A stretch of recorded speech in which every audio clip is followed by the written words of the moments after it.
Happy weekend everyone! And ayan, today is maglilinis tayo ng ating sasakyan dahil napakaganda ng weather ngayon. Kaya samantalahin natin ang good weather.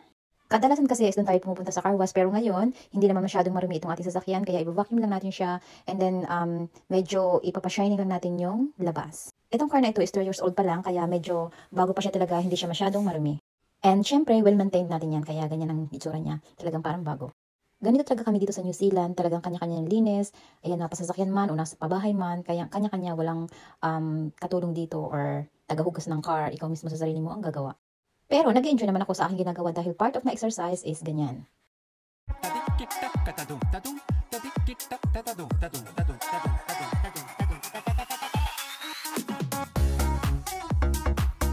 Mas gusto ko kasi na ako yung naglinis ng aking sasakyan para makikita ko kung makinis na ba or spotless na ba, kaya ayan.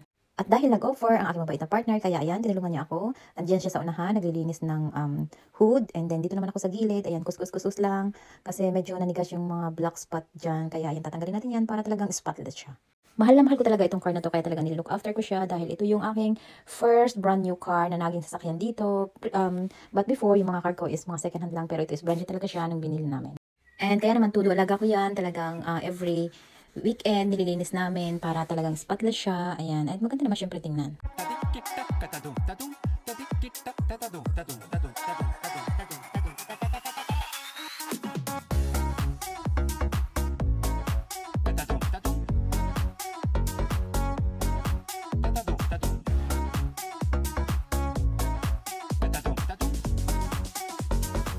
And ayan na nga, na-achieve na natin yung ating gusto. Very shiny and spotless na siya. Ayan, nakakatuwa naman.